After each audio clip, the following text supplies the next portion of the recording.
don't have a forecast because we don't know. We don't know how many people are, have this, aren't going to see a doctor, aren't going to see a hospital. And the higher that number is, the better the number is from the standpoint of death, the death count.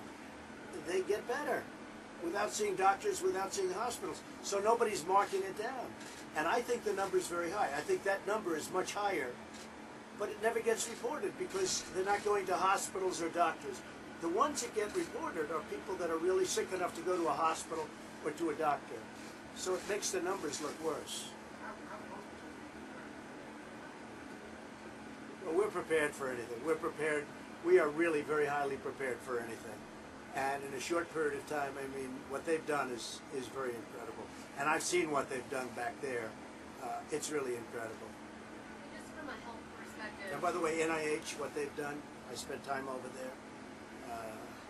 And I like this stuff. You know, my uncle is a great person. He was at MIT. He taught at MIT for, I think, like a record number of years. He was a great super genius, Dr. John Trump. I like this stuff. I really get it. People are surprised that I understand it. Every one of these doctors said, how do you know so much about this? Maybe I have a natural ability. Maybe I should have done that instead of running for president. But you know what? What they've done is very incredible. I understand that whole world. I love that world. I really do. I love that world. And they should be given tremendous credit. And the whole world is relying on us. You know, you hear about, like you're saying about South Korea. South Korea is very much reliant on the information we're giving them. And they're reliant on the vaccines that we will come up with. Very soon we're going to come up. Now it takes a period of time to get them tested and then put into the market. It has to be very safe. You can't give a vaccine that's going to be unsafe. It would be a disaster. So that's where we are. And I think these people deserve, all of them, scientists and doctors, I think they deserve tremendous credit. I really do. Vice President went to the Seattle area yesterday. He did. Yeah. He was very complimentary of Washington's response. The governor was a little less complimentary of your response. So I told Mike not to be complimentary of the governor because that governor is a snake, okay? Inslee. And I said, if you're nice to him, he will take advantage. And I would have said no. Let me just tell you, we have a lot of problems with the governor. And the governor of Washington, that's where you have many of your problems, okay? So Mike may be happy with him, but I'm not, okay? And he would say that naturally. And as I said last night at the town hall, if we came up with a cure today and tomorrow everything is gone, and you went up to this governor, who's not a good governor, by the way, if you went up to this governor and you said to him, how did Trump do? He'd say he did a terrible job. It makes no difference. If we came up with a cure right now and tomorrow everything ended at 8 o'clock tomorrow morning, everything ended, he would say Trump did a horrible job, okay? And I told Mike that would happen. I said, no matter how nice you are, he's no good. That's the way I feel. Goodbye. Good luck to CNN. I have one quick question, just for the people who are watching who are concerned and have symptoms. Is it possible, or is it a good thing, or is it something that we're looking into to be able to test people in mass like they're doing in other countries, so that they can just show up and get tested? Well, they're not testing; they're sampling people in other countries. Then they're testing. No, excuse me. There's a difference. I heard what he said. They're sampling people. It's a drive-by. They give samples. Now, can we do that? Yeah, we can do that, but that's not effective like what we're doing. We're doing the whole thing in one stop. They're doing samples in South Korea. It's a very different thing. Talking about the obvious, and we'll also be talking about the virus that's hit the world. I see they've canceled their big soccer games, their championship games, and a lot of other games. They've canceled a lot over in Europe and all over the world, so this is a big world problem. We've taken some bold steps. We took the original boldest step of all when we closed very early with China. That helped us save thousands of lives. And we went very early with Europe. And I think that'll likewise be very good. And hopefully we can get it back together very quickly in terms of reestablishing with China. That's on track to something happen fairly quickly because they've made a lot of progress over the last 3 or 4 weeks. And certainly with Europe, we think we can go hopefully very quickly. They have some hot spots that are really bad, but they'll get them better. Germany, I guess, has some problems now. France has some problems, some pretty big problems, and Italy, of course, is probably record-setting in terms of what they've gone through. Italy's having a very hard time. But we think we'll reestablish very quickly once this ends, and it's just a question of time. And I think it'll go pretty quickly. Stay away from people and wash your hands and do all of the things that we're supposed to be doing a little bit anyway.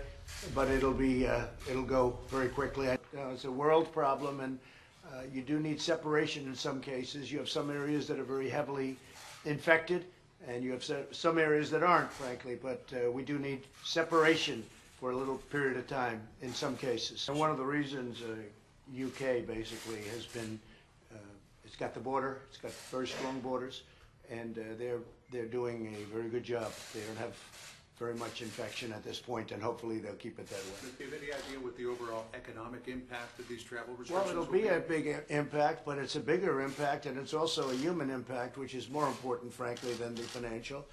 When you lose thousands of additional lives. As an example, if I didn't close very, very early, Leo, you know, we closed very early with China, and I took a lot of heat, including from you people, a lot of heat. They called me everything from a racist to everything else. It was terrible. And the same people, then they say, oh, he closed too fast. Why did he close? Most of them said, why did he close with China? That turned out to be a great move. What we did with Europe is this was the time. And China, a lot of it came from when you think of what happened to Europe, because it was very fast and very furious. And what happened is a lot of people went from China into Europe, and Europe suffered tremendously. You know, you see what's going on.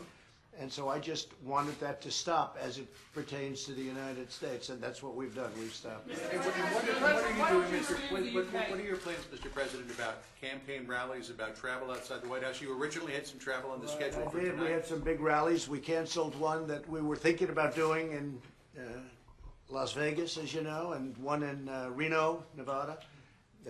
We had one. We had about 3 of them in Nevada, actually, and we had 4 or 5 of them that we were thinking about.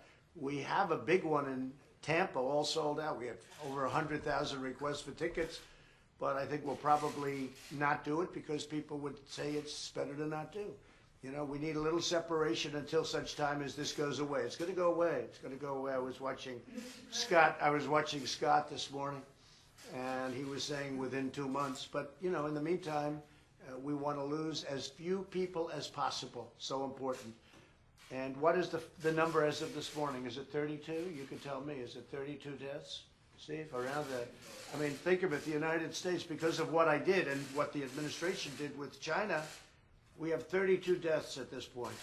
Other countries that are smaller countries have many, many deaths. 32 is a lot. 32 is too many. But when you look at the kind of numbers that you're seeing coming out of other countries, it's pretty amazing when you think of it. So that's it. Yes.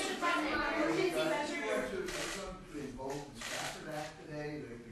we have things that I can do. We have very strong emergency powers under the Stafford Act, and we have it. I mean, I have it memorized practically as to the powers in that act. And if I need to do something, I'll do it. I have the right to do a lot of things that people don't even know about. Are you going to do that today? Well, I don't want to say that, but you know, at some point, it may be some of the more minor things at this point. But you know, look, we're in great shape compared to other places. We are in really good shape, and we want to keep it that way. That's why I did the ban with respect to Europe. Talk about emergency actions that you could take last night. I have a lot of emergency actions that I could take. Workers, Yeah. what are you looking at to help American workers? Well, we're looking at a lot of things, including paid leave, and we're looking at many things. We're also making sure they're going to get their salaries. We have other workers, too, and those are people that work for tips, and nobody thinks about them, and we're including them in a lot of our schedules.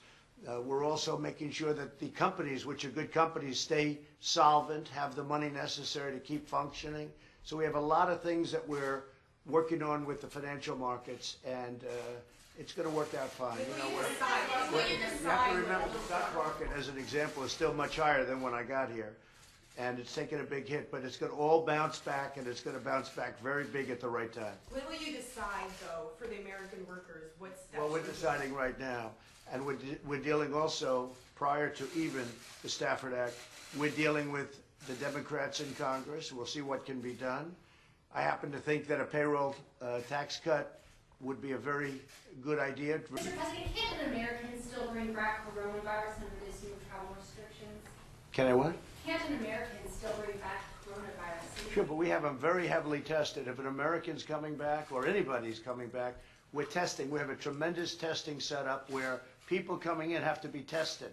And if they are positive and if they're able to get through, because if they're not, we're not putting them on planes if it shows positive. But if they do come here, we're quarantined. It's going to be a pretty strong enforcement of quarantine. Look, the key is you have to have separation. We have to have separation or this thing takes longer to go away. But the really important, and I think you can say this for your country, I think we can say it for a lot of countries, for all countries, hopefully, it goes away. It's going away. We want it to go away with very, very few deaths. People have, we call it cases. How many cases do you have? Well, relative to other countries, we have very few cases. Relative to certain of the major countries that really have a bigger problem than us. We've offered just interestingly, I think we have the greatest doctors in the world. We've offered Iran assistance. Iran is having a tremendous problem. And we have offered Iran assistance. If they'd like it, we will help them. We'd be glad to help them. Mr. President, there's a report that a press aide to Bolsonaro, Brazil's Bolsonaro, may have the coronavirus. Are you aware of that? Because you were in contact with that person over the weekend. I did hear something about that.